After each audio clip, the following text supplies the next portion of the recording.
दोस्तों नमस्कार।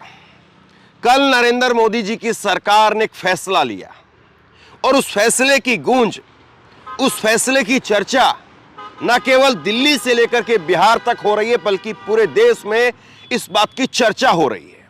और चर्चा के साथ साथ सवाल खड़े हो रहे हैं। सवाल खड़े हो रहे हैं कि आखिरकार नरेंद्र मोदी जी को यह फैसला क्यों लेना पड़ा। हम बात कर रहे हैं जो नरेंद्र मोदी सरकार की तरफ से फैसला लिया गया है, जननायक, पूर्व मुख्यमंत्री, सामाजिक न्याय के पुरोधा कर्पूरी ठाकुर जी को भारत रत्न देने के फैसले पर हम चर्चा कर रहे हैं। और सवाल यह उठता है कि आखिरकार वर्षों से जो मांग लंबित पड़ी थी, वर्षों से जो कहा जा रहा था, उसको एक झटके में ऐन चुनाव से पहले क्यों नरेंद्र मोदी की सरकार ने मान लिया।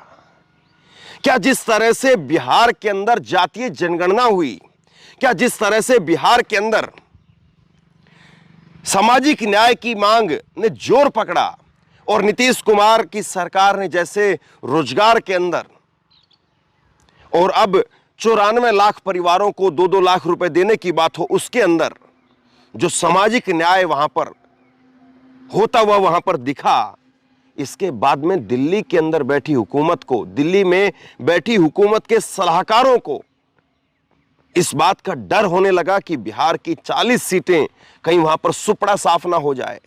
और इसके लिए जैसे तैसे जहां तहां से भी जो भी हो सकता है वो सब कुछ करने के लिए दरवाजे खोल दिए गए हैं। और अब उसके बाद में सवाल ये कि क्या वाकई बीजेपी इससे कुछ हासिल भी कर पाएगी, या केवल और केवल दिखाने के लिए, बताने के लिए, मुखौटा लगाने के लिए तो ये सब कुछ ठीक है, लेकिन जब आप सरकार में हैं तो आपकी पॉलिसी के अंदर, आपकी नीतियों के अंदर वो चीजें दिखती नहीं है, उन चीजों की झलक नहीं दिखती है जिनके बारे में कर्पूरी ठाकुर जी कहते थे, जिनके बारे में कर्पूरी ठाकुर जी को जाना जाता है। कर्पूरी ठाकुर जी को कल भारत रत्न का सम्मान देने का फैसला हुआ। नरेंद्र मोदी जी ने खुद से ट्वीट करके कहा, देखिए मैं आपको पहले नरेंद्र मोदी जी का ट्वीट आपको बता देता हूं। नरेंद्र मोदी जी ट्वीट करते हैं कल, और ट्वीट करके उनकी तरफ से कहा गया कि मुझे इस बात की बहुत प्रसन्नता हो रही है कि भारत सरकार ने सामाजिक न्याय के पुरोधा महान जननायक कर्पूरी ठाकुर जी को भारत रत्न से सम्मानित करने का निर्णय लिया है। उनकी जन्म शताब्दी के अवसर पर यह निर्णय देशवासियों को गौरवान्वित करने वाला है। पिछड़ों और वंचितों के उत्थान के लिए कर्पूरी ठाकुर जी की अटूट प्रतिबद्धता और दूरदर्शी नेतृत्व ने भारत के सामाजिक राजनीतिक परिदृश्य पर अमिट छाप छोड़ी। यह भारत रत्न न केवल उनके अतुलनीय योगदान का विनम्र सम्मान है, बल्कि इससे समाज में समरसता को और बढ़ावा मिलेगा। ये बातें कही जा रही हैं, ये बातें लिखी जा रही, बताई जा रही हैं। और एक आर्टिकल आप देखिए, ये सुबह सुबह जो है वो आज अखबारों में एक आर्टिकल छपा है और इसमें बताया जा रहा है कि जागरण अखबार में यह आर्टिकल छपा है, सामाजिक न्याय के लिए समर्पित कर्पूरी ठाकुर।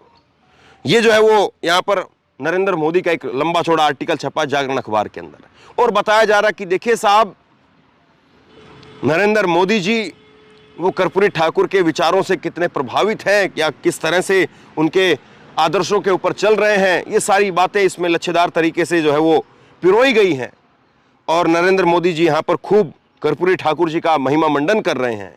लेकिन सवाल ये कि क्या वाकई नरेंद्र मोदी की सरकार में कर्पूरी ठाकुर जी द्वारा उस वक्त में जब वो पहला बिहार के मुख्यमंत्री बने, गैर कांग्रेसी, जो उन्होंने उस वक्त में फैसले लिए 1977 में 67 में जो उप मुख्यमंत्री थे उस वक्त में उन्होंने जो फैसले लिए, क्या वो फैसले नरेंद्र मोदी की सरकार में दिखाई देते हैं? सवाल ये है। कुछ उनके जो ऐतिहासिक फैसले थे उनका मैं जिक्र करना चाहूंगा। देश में पहली बार कोई राज्य उस वक्त में बिहार में ऐसा काम हुआ था। देश में पहला ऐसा राज्य बना जहां पर ओबीसी को आरक्षण दिया गया, और आज नरेंद्र मोदी की सरकार में ओबीसी आरक्षण को लेकर के अलग अलग जातियां कितना संघर्ष कर रही हैं, सड़कों पर आंदोलन हुआ है और उन आंदोलनों का क्या हश्र हुआ, क्या हश्र किया गया, वो आपके सामने है, बताने की आवश्यकता नहीं है। दूसरा बड़ा फैसला कर्पूरी ठाकुर जी का, दूसरा बड़ा फैसला यह कि उन्होंने उस वक्त में 10वीं तक की पढ़ाई को फ्री कर दिया था। और आज किस तरह से पढ़ाई से लेकर के हर चीज को पूंजीवादी या प्राइवेटाइजेशन के नाम पर झोंक दिया जा रहा है, आपके सामने है। तीसरी बड़ी जो उनकी उपलब्धि कही जाती है, उस वक्त में पिछड़ों को नौकरी के अंदर आरक्षण की, ओबीसी आरक्षण की जो उनकी उपलब्धि पहले मैंने जिक्र किया वो, और उसके साथ साथ लोगों के अंदर, लालू प्रसाद यादव से भी पहले लोगों के अंदर सामाजिक न्याय को लेकर के चेतना जगाने का काम उन्होंने किया। और एक बड़ा फैसला, उस फैसले की गूंज, उस फैसले का असर दिखने लगा, लोगों को बराबरी महसूस होने लगी। चतुर्थ श्रेणी के कर्मचारियों को लिफ्ट के अंदर परमिशन नहीं थी, लेकिन उनकी वजह से हुआ। इस तरह से उनके ना जाने कितने फैसले ऐसे हैं जो गिनवाए जा सकते हैं। और उसके बाद में जो लोग आज महिमा मंडन कर रहे हैं या जो लोग आज वाहवाही कर रहे हैं कर्पूरी ठाकुर जी के, उनके पुराने कुछ बयान निकाल करके देखिए, नारे निकाल करके देखिए, आरक्षण की विवाही, और उसके बाद में कर्पूरी ठाकुर जी की माता जी को लेकर के जिस तरह से अभद्र तरीके से नारे उस वक्त में गढ़े गए थे, वो अपने आप में बहुत कुछ कहता है। लेकिन अब सवाल पर आते हैं, बड़ा सवाल ये कि आखिरकार नरेंद्र मोदी जी को ये काम क्यों करना पड़ा, आखिरकार नरेंद्र मोदी जी को ये फैसला क्यों लेना पड़ा। क्या इस फैसले के पीछे बिहार की जातीय जनगणना, उसका डर है? बिहार में जिस तरह से नीतीश कुमार की सरकार ने 94,33,312 परिवारों को 2-2 लाख रुपए देने का फैसला किया, क्या वो डर है? और उसमें भी साफ तौर पर दिखा कि किस कैटेगरी के अंदर, किस वर्ग में कितने लोगों को कितना पैसा दिया जाएगा, क्योंकि उन लोगों की उतनी हिस्सेदारी है, भागीदारी है, वो दिखा उस फैसले के अंदर। और उसके बाद में क्या जिस तरह से राहुल गांधी लगातार जातीय जनगणना की मांग कर रहे हैं, बिहार में वो जातीय जनगणना हो गई, उस मांग को, उस मुद्दे को डाइल्यूट करने के लिए या उस मांग पर मरहम लगा करके उसको शांत करने के लिए ये एक फैसला कर्पूरी ठाकुर जी को भारत रत्न देने का फैसला कहा जा सकता है। क्या राहुल गांधी की यात्रा अब बिहार में भी पहुंचेगी? अब कुछ दिनों के बाद में यात्रा बिहार में पहुंचने वाली है और बिहार में 2 चरणों में यात्रा निकलेगी। एक बार बिहार में अररिया, पूर्णिया में यात्रा जाएगी, फिर उसके बाद बंगाल में चली जाएगी और फिर बंगाल से छत्तीसगढ़, झारखंड के बाद दोबारा से फिर बिहार में यात्रा आएगी। तो ऐसे में डर यह है कि जो बात लगातार कही जा रही है, जातीय जनगणना की बात कही जा रही है, और राहुल गांधी जिस बात को लगातार दोहरा रहे हैं, और फिर भारत यात्रा के दौरान वो दोबारा से जाकर के बिहार में यात्रा के दौरान उस मांग को रखेंगे, तो क्या ऐसे में कोई बहुत बड़ा मुद्दा ये ना बन जाए और 40 सीटों पर सुपड़ा साफ ना हो जाए? इसलिए इस फैसले को लिया गया। और इसके बाद में एक बड़ी चीज और, जिसको भी आप समझिए, इसके बाद में बड़ी चीज ये कि क्या जिस तरह से ओबीसी आरक्षण का जो फैसला हुआ और उस फैसले में महिलाओं के लिए ओबीसी, जो महिलाओं के लिए आरक्षण का फैसला हुआ और उसमें ओबीसी आरक्षण की जो मांग उठी, उसके बाद में यह फैसला लिया गया ताकि उस मांग को खत्म कर दिया जाए, जो विपक्ष लगातार करता रहा कि महिलाओं को आरक्षण दीजिए, लेकिन महिला आरक्षण में भी ओबीसी महिलाओं को आरक्षण क्यों नहीं है, यह सवाल पूछा गया। तो सवाल ये कि क्या नरेंद्र मोदी जी अब ओबीसी, जिसको लेकर के 2014 से एक बताया गया कि ओबीसी को जो है प्रधानमंत्री पद का उम्मीदवार बनाया गया है या ओबीसी प्रधानमंत्री है हमारे पास में, तो क्या ओबीसी जो कोर वोटर बीजेपी का कहा गया, वही बीजेपी को अब लग रहा है कि उनके साथ नहीं है, और इसलिए उसको लेने के लिए, अपने साथ में लेने के लिए पहले मध्य प्रदेश के अंदर मोहन यादव को, ओबीसी में भी यादव, मोहन यादव को सीएम बनाया गया। और खबर अब यह है कि 2024 के चुनाव के लिए मोहन यादव की जिम्मेदारी जितनी मध्य प्रदेश में रहेगी उतनी ही तकरीबन वो बिहार और उत्तर प्रदेश के उन इलाकों में रहेगी जहां पर यादव तबका बड़ी संख्या में है। और तीसरी बड़ी बात, क्या जिस तरह से नरेंद्र मोदी की सरकार के ऊपर एक ठप्पा लगता रहा कि ये मंदिर मस्जिद वाली सरकार हो गई है, तो ऐसे में सामाजिक न्याय की जो बात कहते हैं, सामाजिक न्याय की जो लड़ाई लड़ते हैं, उनको ये दिखाने के लिए कि नहीं मंदिर मस्जिद नहीं बल्कि हम सामाजिक न्याय की और सामाजिक न्याय के जो पुरोधा रहे हैं उनकी भी बात करते हैं, इसलिए फैसला लिया गया। अब इस पर कुछ प्रतिक्रियाएं आई हैं, मैं आपको प्रतिक्रियाएं दिखाता हूं। और इस फैसले के बाद में एक चीज आप और समझिए, इस फैसले के बाद में कहा जा रहा है कि नीतीश कुमार तो अब पलटी नहीं मार जाएंगे, नीतीश कुमार तो नहीं पलट जाएंगे, नीतीश कुमार तो बीजेपी में दोबारा नहीं चले जाएंगे। मुझे इसकी संभावनाएं नहीं दिख रही है, लेकिन कल एक ऐसा हुआ वाकया कि नीतीश कुमार ने एक ट्वीट किया और उस ट्वीट में कर्पूरी ठाकुर जी को भारत रत्न दिए जाने को लेकर के, कर्पूरी ठाकुर जी को वहां पर उन्होंने बधाई दी, अपनी तरफ से स्वागत किया, वेलकम किया इसको। लेकिन उसके साथ साथ उन्होंने प्रधानमंत्री को इसमें बधाई नहीं दी और उसके बाद में उन्होंने अपना वो ट्वीट डिलीट कर दिया। कुछ देर बाद उनका फिर से ट्वीट आया, हूबहू वही ट्वीट था, बस केवल और केवल आखिरी लाइनों में प्रधानमंत्री को बधाई उसमें जोड़ दी गई। और उसके बाद में ये और खबर, जो पतंगबाज हैं वो और खबर इसमें जोड़ने लगे, और खबर इसमें बनाने लगे कि देखिए नीतीश कुमार जा रहे हैं। लेकिन लालू प्रसाद यादव का ट्वीट भी मैं आपको दिखाऊंगा, तेजस्वी यादव का ट्वीट भी मैं आपको दिखाऊंगा। पहले नीतीश से ही शुरुआत करता हूं। नीतीश कुमार की तरफ से ट्वीट किया गया कि पूर्व मुख्यमंत्री और महान समाजवादी नेता स्वर्गीय कर्पूरी ठाकुर जी को देश का सर्वोच्च सम्मान भारत रत्न दिया जाना हार्दिक प्रसन्नता का विषय है।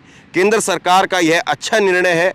स्वर्गीय कर्पूरी ठाकुर जी को उनकी 100वीं जयंती पर दिया जाने वाला यह सर्वोच्च सम्मान दलितों, वंचितों, उपेक्षित तबकों के बीच में सकारात्मक भाव पैदा करेगा। हम हमेशा से ही स्वर्गीय कर्पूरी ठाकुर जी को भारत रत्न देने की मांग करते रहे हैं। वर्षों पुरानी मांग आज पूरी हुई है, इसके लिए माननीय प्रधानमंत्री जी श्री नरेंद्र मोदी जी को धन्यवाद। ये उनकी तरफ से कहा गया है। और ये आखिरी की लाइन नहीं थी पहले वाले ट्वीट में कि माननीय प्रधानमंत्री जी को धन्यवाद, बाकी की पहले और आगे के जो कंटेंट है या और आगे का जो विषय है वो सेम के सेम था। अब इसको लेकर के खबर बनाने लगे। लेकिन इसको लेकर के आप ये देखिए, लालू प्रसाद यादव का ट्वीट। लालू प्रसाद यादव ने कहा कि मेरे राजनीतिक और वैचारिक गुरु स्वर्गीय कर्पूरी ठाकुर जी को भारत रत्न मिलना भारत रत्न अब से बहुत पहले मिल जाना चाहिए था। हमने सदन से लेकर के सड़क तक ये आवाज़ उठाई, लेकिन केंद्र सरकार तब जागी, यहाँ पर चोट मारी है, तब जागी जब सामाजिक सरोकार की मौजूदा बिहार सरकार ने जातीय जनगणना करवाई, आरक्षण का दायरा बहुजन हितार्थ में बढ़ाया। डर ही सही, राजनीति को दलित बहुजन सरोकार पर आना ही होगा। तो लालू प्रसाद यादव जिस तरह से उनकी छवि है, जिस अंदाज में वो बोलते हैं, वहां पर उसी अंदाज में बीजेपी के ऊपर वो प्रहार करते हुए कह रहे हैं कि बहुत पहले हो जाना चाहिए था, बहुत पहले हो जाना चाहिए था। लेकिन अब डर के कारण, क्योंकि बिहार में सरकार ने न केवल जातीय जनगणना कराई है, बल्कि बिहार में सरकार ने बहुजन हितार्थ में जो आरक्षण का दायरा है उसको बढ़ाया है, इसलिए सरकार को डर लगने लगा है। तेजस्वी यादव के दो ट्वीट मैं आपको दिखाऊंगा। पहला ये उनका ट्वीट देखिए 12 जुलाई 2022 का, और इससे जो लोग कह रहे हैं कि नीतीश कुमार जो है वापस चले जाएंगे, ये हो जाएगा वो हो जाएगा, वो सब हवा निकल जाती है। और ये प्रधानमंत्री के सामने जो उन्होंने कहा था, आदरणीय प्रधानमंत्री जी, इसी प्रांगण में हम जननायक कर्पूरी ठाकुर जी की आदमकद प्रतिमा के बगल में बैठे हैं। हमारी मांग है कि कर्पूरी जी को भारत रत्न देकर के इस शताब्दी वर्ष समारोह एवं देश के किसी भी प्रधानमंत्री के बिहार विधानसभा में प्रथम आगमन को और अधिक यादगार बनाने की कृपा करें, ये उनकी तरफ से कहा गया। और ये बाकायदा तेजस्वी यादव ने उसको लेकर के वीडियो भी पोस्ट किया है। प्रधानमंत्री वहां पर बैठे हुए हैं और तेजस्वी यादव मंच से नरेंद्र मोदी को बीजेपी नेताओं की मौजूदगी के अंदर इस बात को कह रहे हैं। और ये 2022 की उनकी वीडियो है। अलग अलग समय पर वो कहते रहे कि काशीराम जी को भारत रत्न मिलना चाहिए, लोहिया जी को भारत रत्न मिलना चाहिए और कर्पूरी ठाकुर जी को भारत रत्न मिलना चाहिए। लेकिन अब जाकर के, और ये इसका प्रेशर क्या है, यही खबर है कि इसका प्रेशर ये है कि सरकार को वाकई इससे डर लगने लगा है।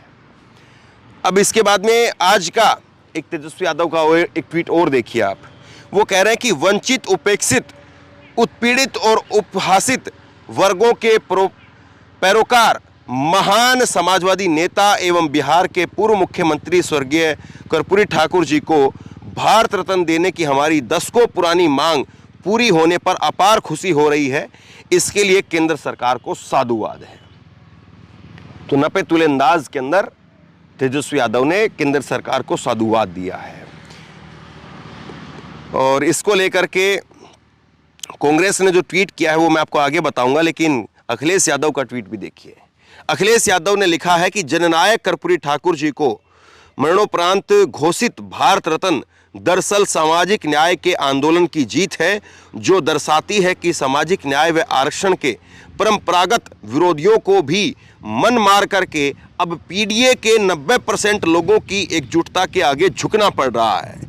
पीडीए की एकता फलीभूत हो रही है, ये अखिलेश यादव की तरफ से कहा गया है। तो क्या ये माना जाए कि वाकई पीडीए यानी पिछड़ा, दलित और अल्पसंख्यक, उस मोर्चे पर नरेंद्र मोदी को आना पड़ रहा है? ये बड़ा सवाल है। अब कांग्रेस ने भी इसको लेकर के अपनी तरफ से लिखा है। जयराम रमेश, उन्होंने एक लंबा चौड़ा जो है इसको लेकर के पोस्ट किया है और जयराम रमेश जो है वो इसको लेकर के कह रहे हैं कि सामाजिक न्याय के प्रणेता जननायक कर्पूरी ठाकुर जी को भारत रत्न दिया जाना भले ही मोदी सरकार की हताशा और पाखंड को दर्शाता है, फिर भी भारतीय राष्ट्रीय कांग्रेस कर्पूरी ठाकुर जी को मरणोपरांत भारत रत्न दिए जाने का स्वागत करती है। भागीदारी न्याय भारत जोड़ो न्याय यात्रा के 5 स्तंभों में से एक है। इसके आरंभिक बिंदु के रूप में राष्ट्रव्यापी जातीय जनगणना की आवश्यकता होगी। श्री राहुल गांधी जी लगातार इसकी वकालत करते रहे हैं, लेकिन मोदी सरकार ने सामाजिक आर्थिक जातीय जनगणना 2011 के नतीजे जारी करने से इनकार कर दिया है। एक नई राष्ट्रव्यापी जातीय जनगणना कराने से भी इनकार कर दिया है। सभी वर्गों को भागीदारी देने के लिए जातीय जनगणना कराना ही सही मायनों में जननायक कर्पूरी ठाकुर जी को सबसे उचित श्रद्धांजलि होती, मगर मोदी सरकार इससे भाग रही है। तो ये जो है वो जयराम रमेश की तरफ से कहा गया। तो यानी कुल मिलाकर के पूरा विपक्ष जो है वो इसका स्वागत कर रहा है, सरकार को साधुवाद भी दे रहा है। लेकिन इस बीच में एक लाइन वो बड़े जोर शोर से खनक रही है। वो लाइन ये है कि क्या नरेंद्र मोदी जी को इस बात का डर लगने लगा है, इस बात का डर लगने लगा है कि पिछड़ा, दलित, अल्पसंख्यक उनके साथ नहीं होगा तो भले ही राम मंदिर की लहर हो, भले ही मोदी की लहर हो, सब कुछ धरा रह जाएगा, आप जीत नहीं पाएंगे। क्योंकि 60% वोट वो इन्हीं के इर्द गिर्द घूमता है। और अगर 60% वोट आपके साथ में नहीं है या 60% वोट अगर इंडिया गठबंधन के साथ में है, तो फिर उसके बाद में जीत किसकी होगी, हार किसकी होगी, ये समझना और समझाना कोई बहुत बड़ी साइंस नहीं है। तो बहरहाल नरेंद्र मोदी की सरकार ने जो फैसला लिया है कर्पूरी ठाकुर जी को भारत रत्न देने का, इसको आप किस तरह से देखते हैं? क्या वाकई नरेंद्र मोदी जी सामाजिक न्याय के लिए 4 कदम और आगे निकल रहे हैं? क्या नरेंद्र मोदी जी वो सामाजिक न्याय के लिए अब जिस तरह से ओबीसी, जिस तरह से महिला आरक्षण लेकर के आए, और अब उसके बाद में कर्पूरी ठाकुर जी को ये भारत रत्न देना, ऐसे में ओबीसी तबका या पिछड़ा तबका, दलित तबका, अल्पसंख्यक तबका वो उनके साथ खड़ा होगा? सवाल ये है। आप इसको कैसे देखते हैं? नीचे कमेंट बॉक्स में अपनी राय लिख करके जरूर बताइए। इस वीडियो को खूब शेयर कीजिए, लोगों तक पहुंचाइए और इसी तरह की तमाम खबरों के लिए ऑनलाइन न्यूज इंडिया को सब्सक्राइब कीजिए। आपका बहुत बहुत धन्यवाद।